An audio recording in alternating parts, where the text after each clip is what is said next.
Pada video ini, saya akan membahas tentang materi opioid pada manajemen nyeri. Saya Made Ratna Safitri Indraswari dengan NIM 2002612117, dokter muda bagian KSM Anestesiologi dan Terapi Intensif, FK Unut, RSUP Sanglah Denpasar, periode 9 Agustus sampai 19 September 2021. Yang akan kita bahas mulai dari pain pathway overview, kemudian opioid, bagaimana indikasi dan mekanisme atau metode administrasinya, dan bagaimanakah efek samping yang dapat dimunculkan. Mulai dari definisi nyeri. Nyeri atau pain itu berasal dari kata poena yang berarti penalti atau hukuman. Berdasarkan IASP, nyeri itu diartikan sebagai suatu pengalaman sensorik dan emosional yang tidak menyenangkan terkait dengan kerusakan jaringan aktual atau potensial, atau dijelaskan dalam istilah kerusakan tersebut. Berdasarkan di Oxford Pocket Dictionary, nyeri adalah suatu sensasi tubuh yang sangat tidak menyenangkan yang disebabkan oleh penyakit atau cedera. Jadi ada poin-poin penting seperti keterlibatan dari sensorik dan emosional, kemudian adanya kerusakan jaringan aktual atau potensial, dan disebabkan oleh penyakit atau cedera. Baik, ini merupakan gambaran bagaimana pathway atau jalur pembentukan dari nyeri itu. Dimulai dari proses transduksi, transmisi, modulasi, sampai ke persepsi. Ketika seseorang mengalami suatu injury atau adanya kerusakan jaringan, maka ini akan menyebabkan suatu penerimaan stimulus nyeri atau noxious yang kemudian diterjemahkan atau diubah menjadi suatu aktivitas listrik pada ujung-ujung saraf. Kemudian setelah proses transduksi, barulah akan dihantarkan impuls nyeri ini melalui saraf sensorik ke cornu dorsalis medula spinalis, kemudian sampai ke talamus melalui tractus spinothalamikus, dan sampai ke korteks cerebri. Namun sebelum mencapai ke tingkat yang lebih tinggi ini, akan ada proses modulasi, yang mana dia akan melibatkan descending modulatory pain pathways dari PAG ini akan mengeluarkan suatu sistem analgesik endogen yang menimbulkan efek inhibisi pada impuls nyeri. Sehingga di sini sudah ada suatu proses interaksi antara eksitasi inhibisi. Kemudian barulah ada proses persepsi, yang merupakan suatu proses akhir yang menimbulkan suatu perasaan subjektif yang dikenal sebagai persepsi nyeri. Nah, klasifikasi nyeri itu dapat dibagi berdasarkan bagaimana patofisiologinya, durasinya, etiologi, serta lokasi anatomisnya. Patofisiologi itu ada nyeri nosiseptik dan juga neuropatik, sedangkan durasi itu akan ada nyeri akut dan kronis, serta ada subklasifikasinya. Kemudian etiologi itu akan ada malignan dan non-malignan, serta lokasi anatomis. Klasifikasi nyeri berdasarkan mekanisme patofisiologi, itu ada yang pertama nyeri nosiseptif. Nyeri nosiseptif merupakan suatu proses adanya stimulasi reseptor nyeri spesifik atau nosiseptor, dan merupakan suatu respons normal dari adanya kerusakan potensial atau injuri pada kulit, otot, organ visceral, sendi, tendon, dan juga tulang. Sedangkan nyeri neuropatik seperti namanya, itu nyeri yang disebabkan atau melibatkan adanya masalah persinyalan saraf.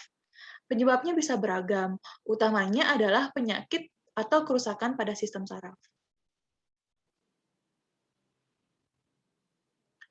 Nah, ini merupakan bagaimana penggolongan dari jenis nyeri berdasarkan patofisiologi. Mulai dari nyeri nosiseptif, itu ada nyeri somatik dan visceral. Nyeri somatik itu nyeri yang sifatnya terlokalisir, kemudian tajam, terbakar, dan tidak menjalar.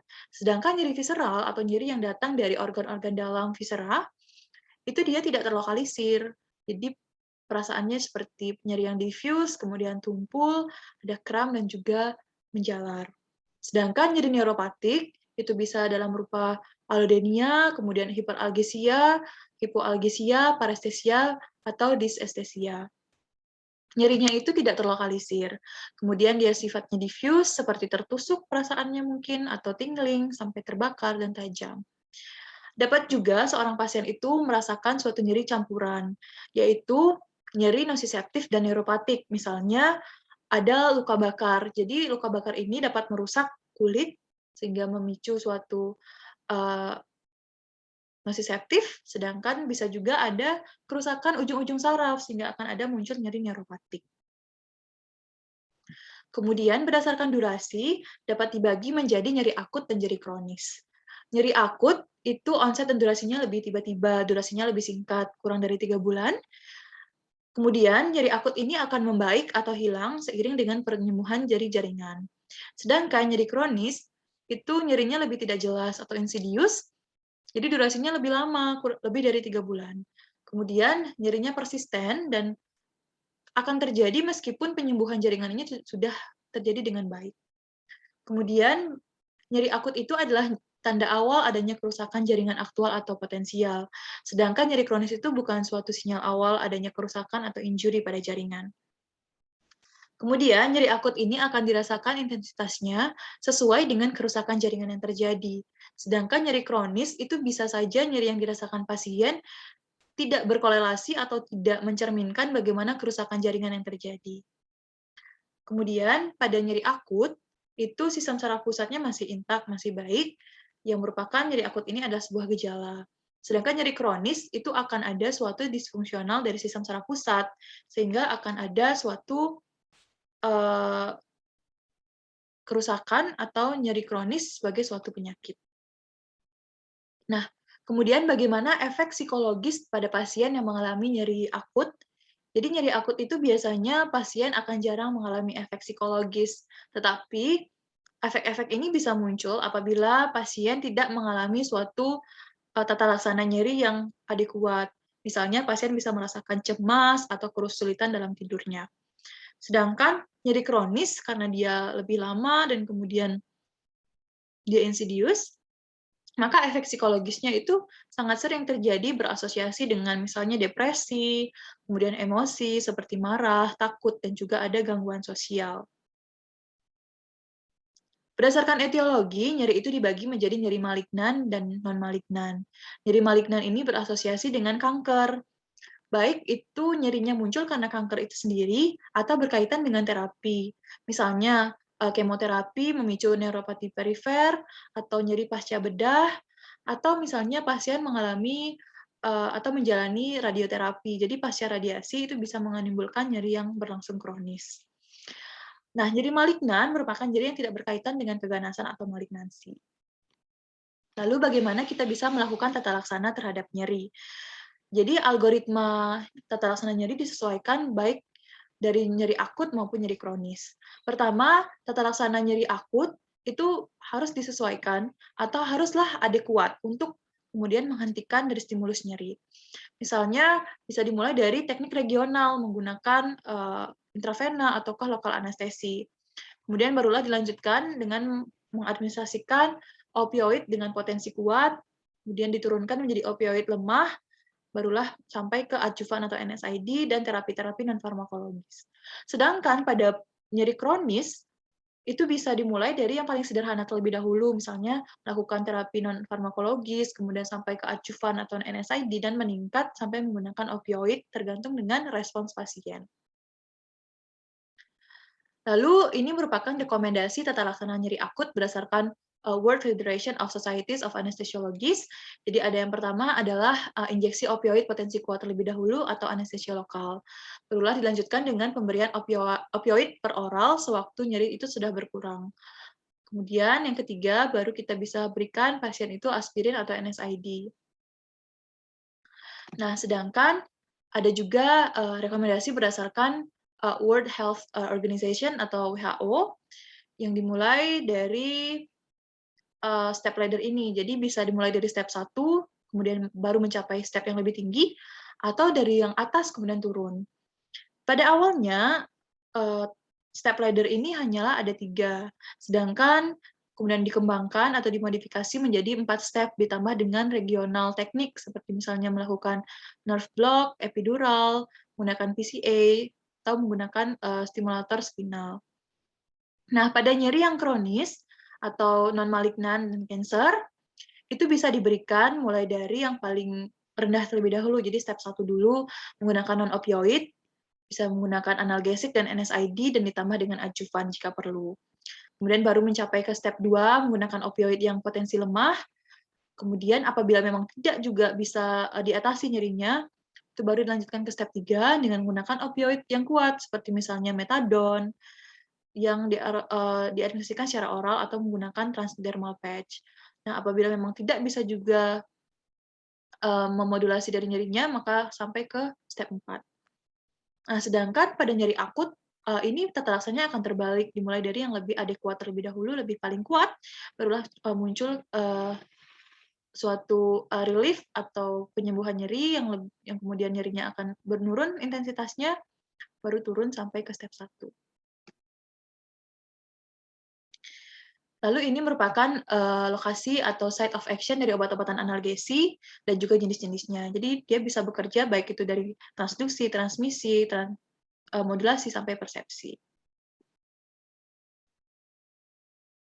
Barulah kita akan membahas tentang opioid. Opioid merupakan suatu kelas obat analgesia yang bekerja sentral dengan efek seperti morfin yang memiliki potensi untuk meringankan nyeri sedang berat.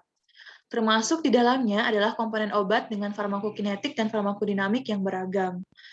Nah, opioid ini memiliki efek kardio atau hepatorenal toksik yang minimal dan dapat diadministrasikan secara oral, nasal, parenteral, transdermal, dan juga administrasi neuraksial. Jadi ini merupakan proses dari bagaimana pembentukan obat-obatan opioid.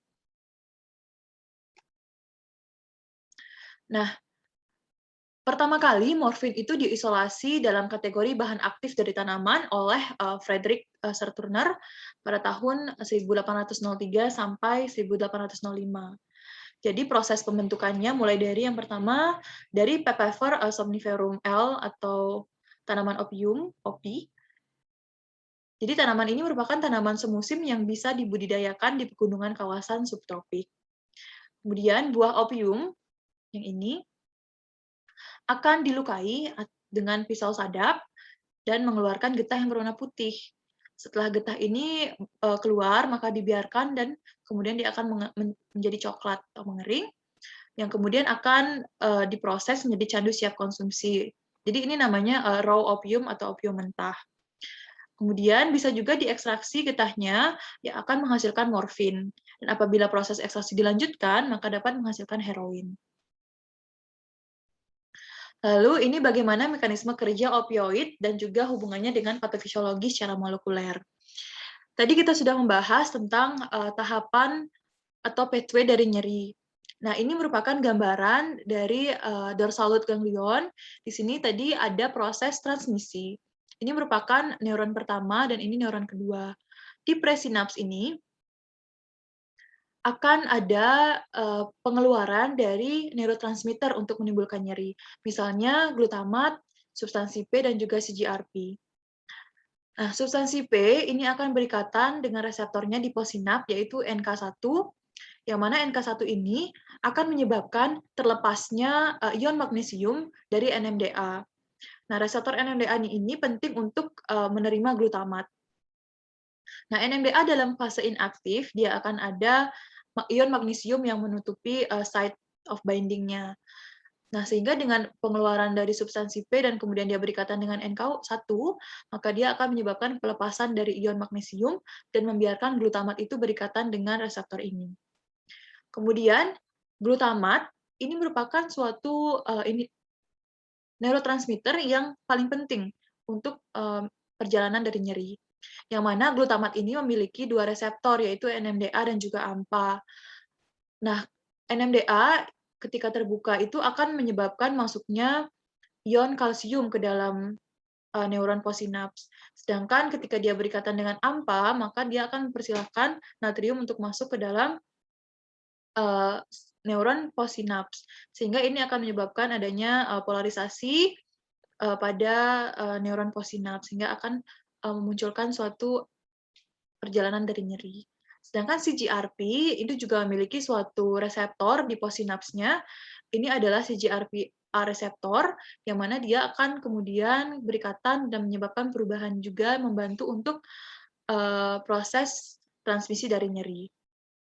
Nah, ketika neurotransmitter ini kemudian sudah mampu menyebabkan suatu depolarisasi pada posinaps, maka kemudian impuls nyeri dari presinaps ini akan dibawa lebih lanjut oleh neuron ini. Kemudian, ini merupakan bagaimana kinerja opioid pada reseptornya, baik itu di presinaps maupun posinaps. Nah, di presinaps, opioid itu bisa berikatan dengan reseptornya, dan kemudian akan menyebabkan suatu penutupan kanal ion kalsium. Ketika kanal ion kalsium ini tertutup, maka kalsium tidak dapat masuk ke dalam membran presinaps dan tidak akan menyebabkan pengeluaran dari neurotransmitter ini atau menurunkan neurotransmitter ini di presinaps, sehingga ini juga akan menekan dari proses transmisi nyeri. Nah, sedangkan apabila opioid ini bekerja di posinaps, jadi dia akan menyebabkan tertutupnya kanal ion kalium. Dengan penutupan kanal ion kalium ini, pembukaan kanal ion kalium maksud saya. Nah, dengan pembukaan ion kalium ini, maka ion kalium akan keluar sehingga di dalam posinaps itu akan terjadi suatu hiperpolarisasi. Nah, ketika suatu hiperpolarisasi terjadi pada neuron posinaps, maka ketika diberikan suatu excitatory impuls dari presinaps, dia tidak akan bisa terpengaruh, sehingga impuls-impuls ini tidak akan menyebabkan adanya transmisi nyeri yang lebih lanjut. Nah, ini merupakan gambaran bagaimana mekanisme kerja opioid seperti yang kita jelaskan tadi. Jadi reseptornya itu namanya 7 transmembran G protein coupled receptor, yang mana di sini akan ada gamma, alfa, dan beta. Kemudian dia akan menyebabkan penekanan atau penutupan dari kanal ion kalsium dan pembukaan ion kalium. Kemudian dia juga akan menyebabkan adanya penurunan dari rilis neurotransmitter serta pembentukan dari CAMP dari adenylaksikilase ini akan ditekan atau dia menurun produksinya. Ini merupakan gambaran di presinaps, jadi dengan pemblokan kalsium ion channel itu akan menyebabkan penurunan dari pelepasan glutamat ataupun neurotransmitter yang akan menghantarkan impuls nyeri. Sedangkan di posinaps dia akan menyebabkan hiperpolarisasi. Nah, opioid reseptor ini ada beberapa jenis. Jadi lokasinya itu juga ada di mana-mana, baik itu di sistem saraf pusat maupun perifer. Jadi yang pertama ada reseptor mu, yaitu OPR1 yang memediasi analgesia supraspinalis, menyebabkan suatu depresi napas, mual, muntah, miosis, dan hipomotilitas usus. Bisa juga memicu suatu kondisi euforia psikologis dan peningkatan sekresi prolaktin dan juga growth hormone. Kemudian ada kappa atau OPR2, yang mana dia bisa memediasi analgesia yang spinal, analgesia visceral, dan juga sedasi dengan efek yang minimal ke respirasi. Jadi reseptor kappa perifer itu ada di gastrointestinal, kemudian ada di kulit, otot, dan jaringan ikat. Nah, apa yang efeknya? Jadi efeknya adalah analgesia, antineuropati, dan juga antiinflamasi. Kemudian reseptor delta atau OPR3 ini sebenarnya dia tidak memiliki karakteristik khusus. Diketahui berperan dalam memfasilitasi reseptor mu dan meningkatkan analgesia spinal supraspinal. Ada juga yang menyebutkan bahwa terdapat opioid reseptor sigma, tetapi sigma reseptor ini masih belum diketahui jelas, dan ada yang membahas bahwa dia merupakan bukan true opioid receptor.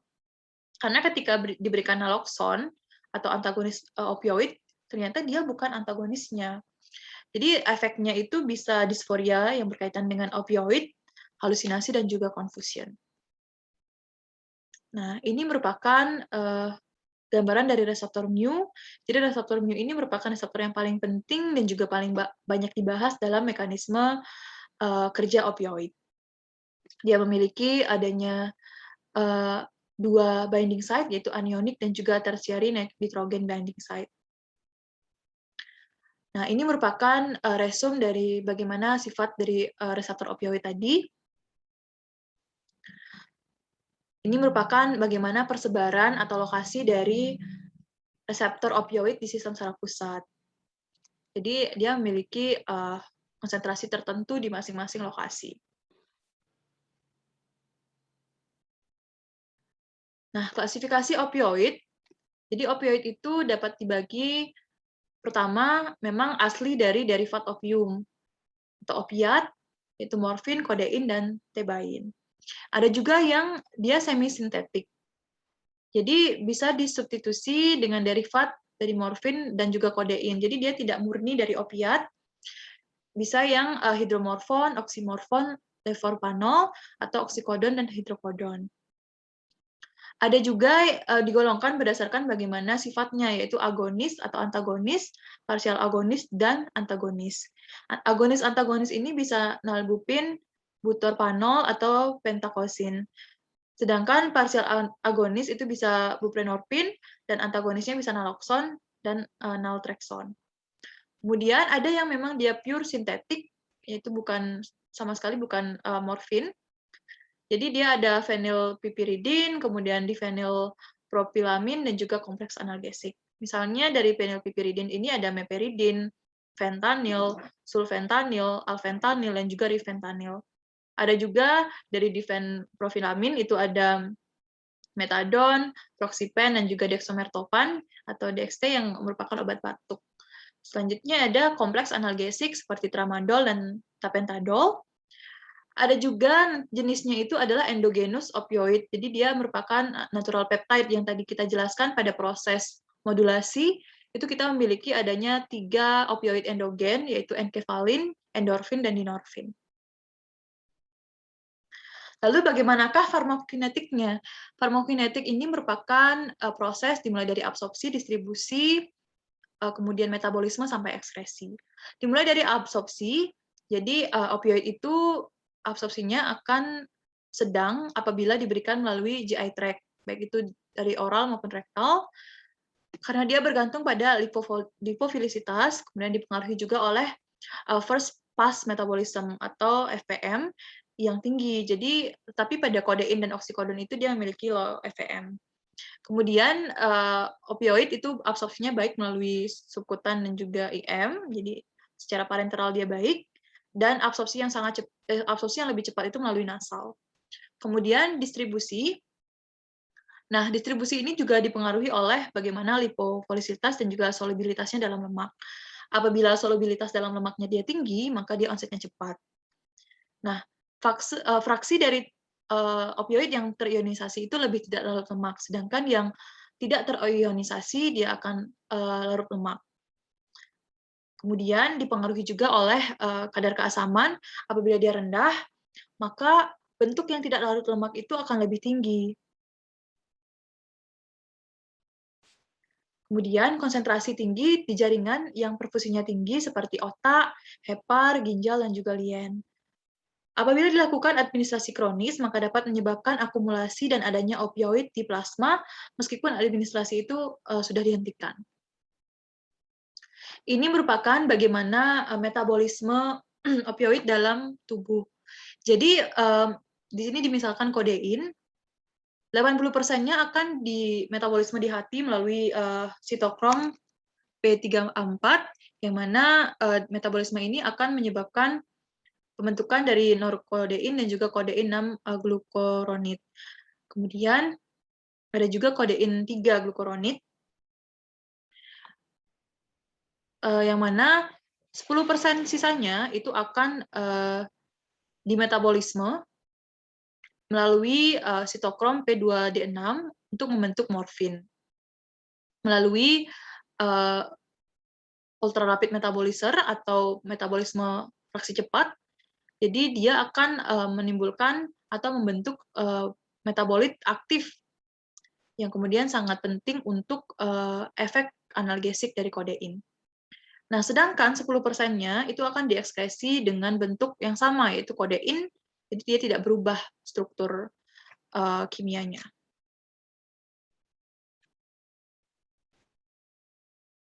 Kemudian ekskresinya itu melalui ginjal. Jadi M6G dan juga M3G itu diekskresikan dengan filtrasi glomerulus. Jadi ini merupakan metabolit yang terbentuk dari pemecahan morfin. Kemudian gagal ginjal kronis dapat menyebabkan peningkatan level dari metabolit dan memicu efek samping yaitu kejang dan depresi secara pusat. Jadi karena dia diekskresikan melalui ginjal, apabila ada kegagalan dalam filtrasi, tentu akan menyebabkan akumulasi dari metabolit itu, sehingga akan memicu efek-efek samping yang tidak kita inginkan. Jadi, pada pemberian jangka waktu lama juga kita harus hati-hati karena bisa menimbulkan efek samping yang meningkat. Lalu bagaimana farmakodinamik dari opioid? Jadi, opioid itu memiliki, sifat yang beragam, dipengaruhi oleh baik yang pertama adalah variabilitas parameter farmakokinetik seperti usia, berat badan, kemudian massa lemak, massa otot, fungsi hati, ginjal, kemudian ada cardiac output, seperti juga ada polimorfisme genetik yang berperan dalam metabolisme tadi, serta adanya komedikasi atau medikasi obat-obatan tambahan. Kemudian dipengaruhi juga oleh variabel farmakodinamik seperti perbedaan sensitivitas opioid dan juga perbedaan persepsi nyeri. Nah, kemudian analgesia. Jadi, pemberian analgesia pada pasien nyeri itu menyebabkan suatu efek nyeri yang menurun, kemudian nyerinya lebih tolerable dan juga nyaman. Nyeri neuropatik itu biasanya tidak berespon baik terhadap opioid. Kemudian apabila diberikan pada pasien normal, efeknya adalah analgesia, kemudian bisa confusion atau kebingungan, bisa ada perubahan mood dan juga adanya mental clouding atau gangguan persepsi mental. Lalu bagaimana farmakodinamiknya di sistem saraf pusat?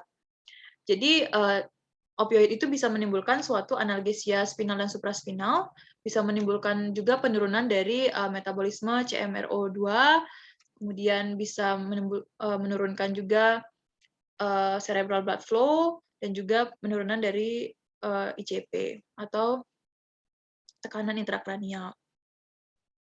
Kemudian bisa menurunkan juga ambang kejang pada meperidin. Nah, pada EEG itu ternyata pemberian opioid itu bisa menurunkan frekuensi EEG, yaitu memperlambat gelombang delta yang sugestif terhadap fase anestesia. Kemudian dia juga bisa menimbulkan toleransi, ada physical dependence, dan juga gejala withdrawal.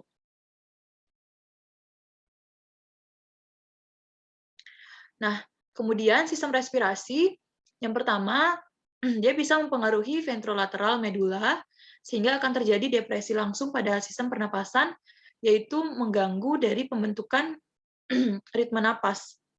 Kemudian, yang kedua, bisa menurunkan respons ventilasi pada hiperkarbia. Jadi, adanya desensitisasi kemoreseptor batang otak yang normalnya berespon terhadap peningkatan PCO2. Dengan adanya pemberian opioid, jadi pada hiperkarbia ini, desensitisasi ini akan terjadi. Kemudian ada juga desensitisasi kemosensorik karotid dan aorta yang normalnya berespon terhadap hipoksia. Jadi ada dua respons yang diturunkan pada pemberian opioid, yaitu respon ventilasi pada hiperkarbia dan juga respons terhadap hipoksia.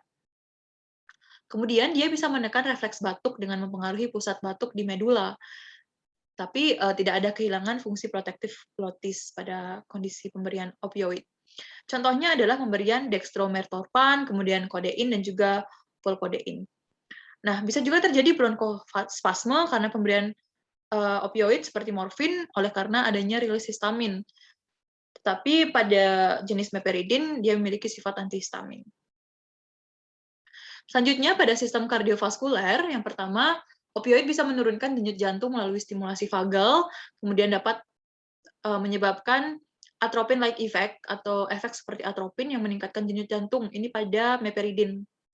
Jadi kemudian yang ketiga ada inhibisi pusat vasomotor dan menimbulkan refleks simpatis.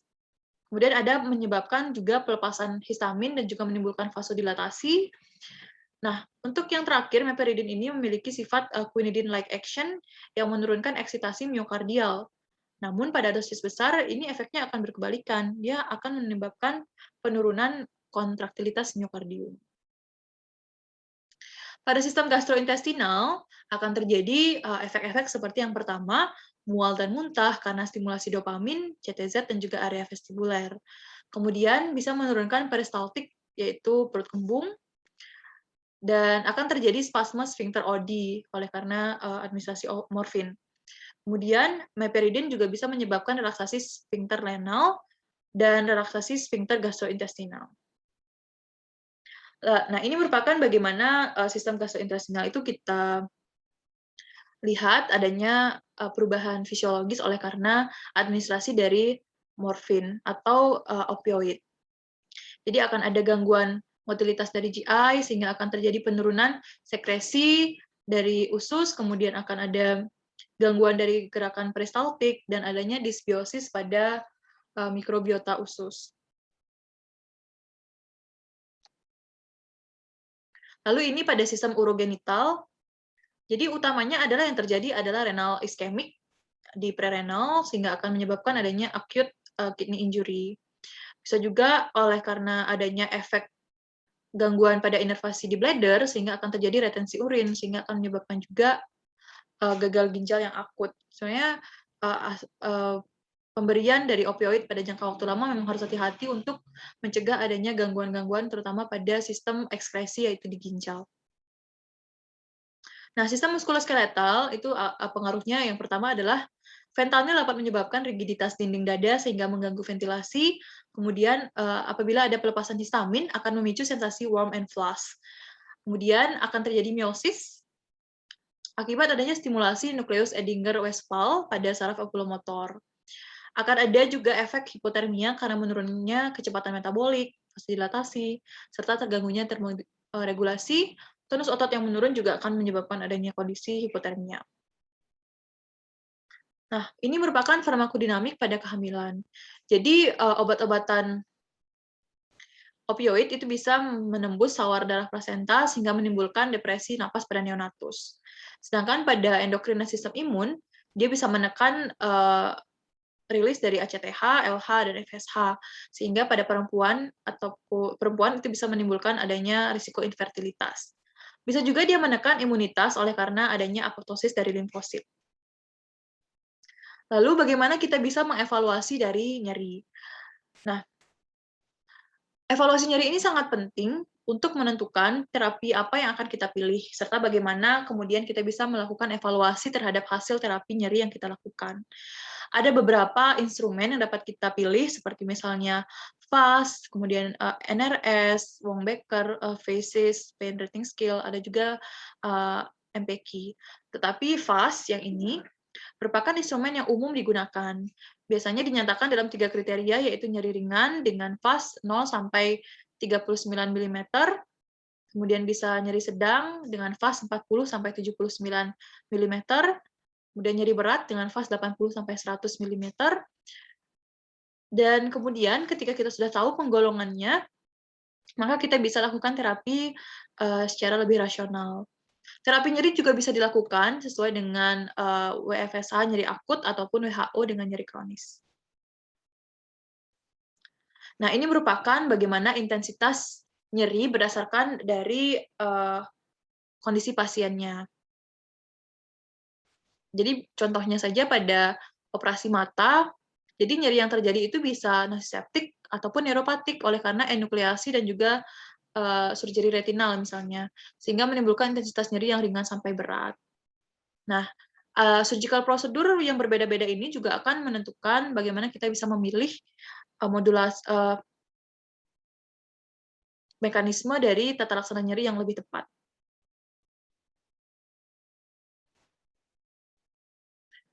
Nah, opioid pada nyeri itu diberikan, yang pertama harus sesuai dengan kondisi individual pasien. Jadi memang dia sifatnya subjektif dan juga dosisnya itu bisa dengan eskalasi yang gradual.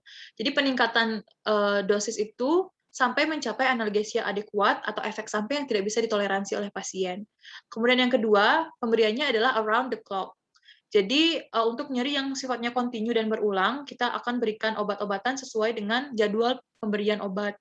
Selanjutnya, apabila terjadi suatu nyeri yang breakthrough, itu kita berikan dengan obat-obatan PRN atau jika perlu. PRN ini juga ditujukan untuk menemukan dosis yang sesuai pada pasien dan menterapi nyeri yang segera. Kemudian, tujuannya kita bisa melakukan ketiga hal itu adalah memastikan bahwa terapi itu sesuai dengan minimum effective analgesic concentration atau MEAC. Nah, ini merupakan tata laksana nyeri akut yang sudah kita bahas tadi. Kemudian ini adalah tata laksana nyeri kronis.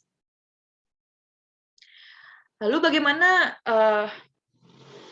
kondisi nyeri yang sifatnya adalah menetap atau konsisten dengan intensitas yang sama, jadi kita bisa berikan adalah around the clock medication. Jadi yang kita berikan adalah obat-obatan dengan rutin, jadi dengan jadwal yang tetap. Jadi pada therapeutic window yang tepat, kemudian akan terjadi relief dari nyeri yang sesuai.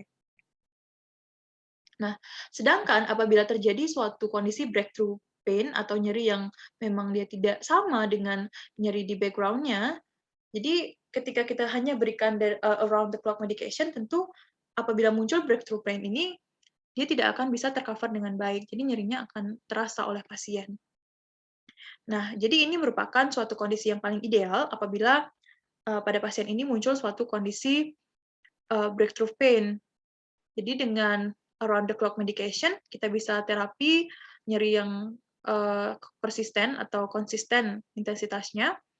Sedangkan dengan pemberian obat-obatan PRN ini, kita bisa melakukan ideal rescue terhadap medikasinya. Lalu bagaimana pemberian opioid intravena atau parenteral dan bagaimana kita bisa mencapai MEAC. Jadi MEAC itu dapat membantu, jadi pemberian opioid intravena pada pasien-pasien post-operasi itu bisa diberikan dengan menggunakan PCA. Jadi bisa membantu mencapai MEAC terbaik dan kontrol nyeri yang terbaik. Bisa juga dia memberikan obat-obatan yang multimodal, dapat menggunakan multimodal analgesia sehingga akan mengurangi dosis dan juga efek samping opioid.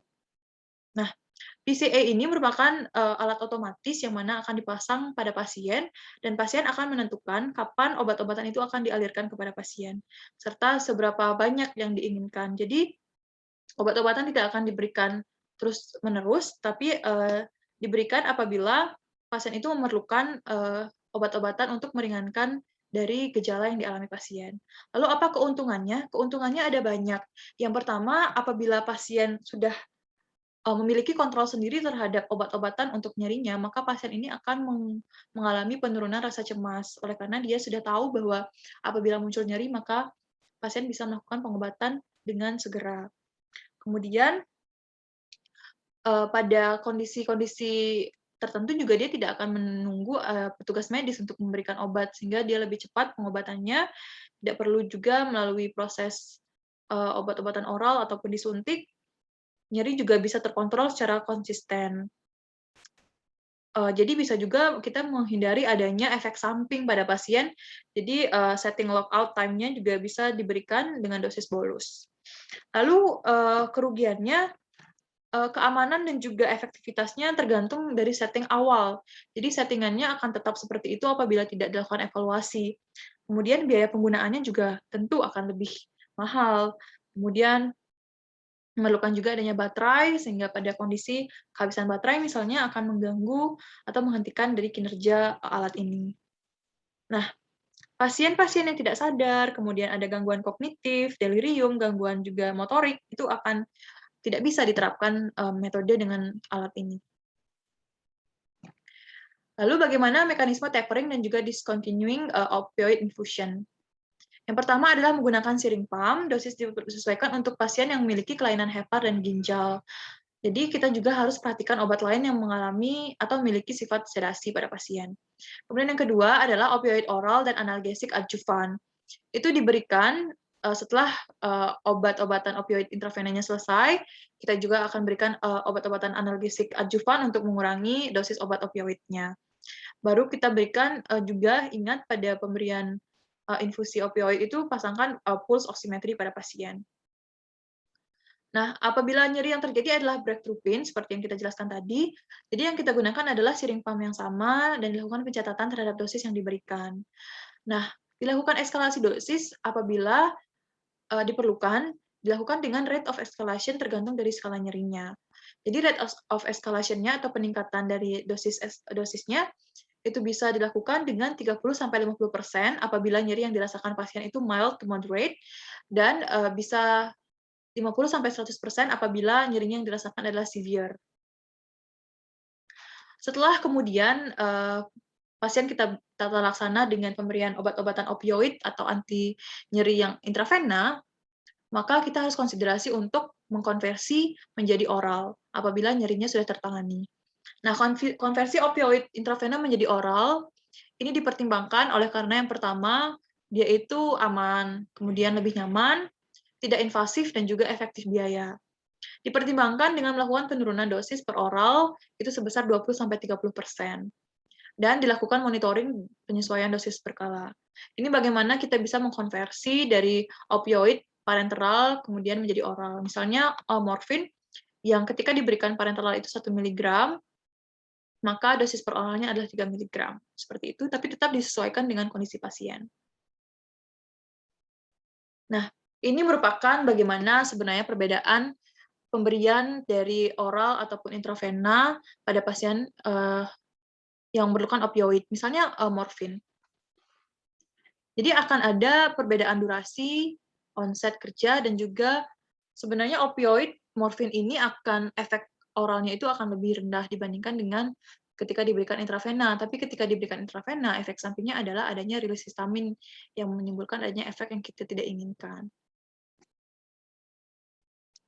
Nah, misalnya dari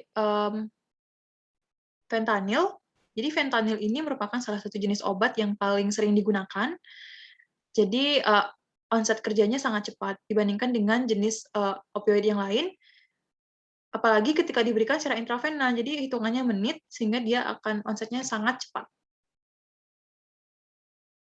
Nah, ada juga kondisi-kondisi seperti toleransi opioid yang mana perubahan hubungan dosis respons yang disebabkan oleh adanya paparan obat dan memerlukan dosis obat yang lebih tinggi untuk mencapai efek farmakologis yang kita inginkan. Efeknya beragam seperti depresi napas, somnolen, muntah, analgesia, dan juga konstipasi. Kemudian, efek toleransi ini sebenarnya jarang menimbulkan masalah. Dosis opioid itu umumnya stabil selama tidak ada perburukan patologis, dan peningkatan dosis opioid pada pasien itu setelah periode stabil mengindikasikan adanya progresivitas dari penyakit.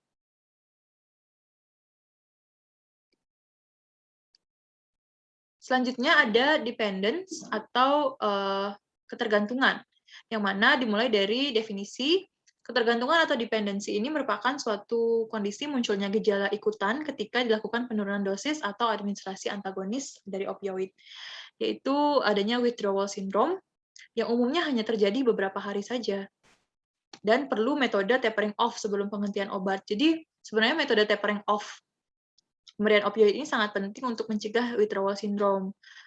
Dan tapering off ini tidak boleh lebih dari 50% dosis awal dalam sehari. Jadi ketika diberikan dosis awal itu, ketika kita akan menurunkan, maka jangan sampai lebih dari 50%.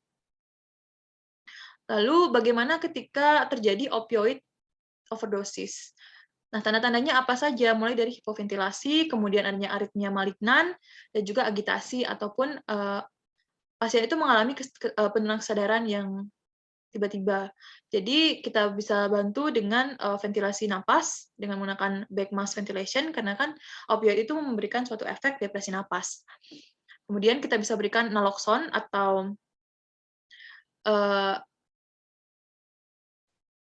naloxone, yaitu administrasinya adalah 0,04 mg IV.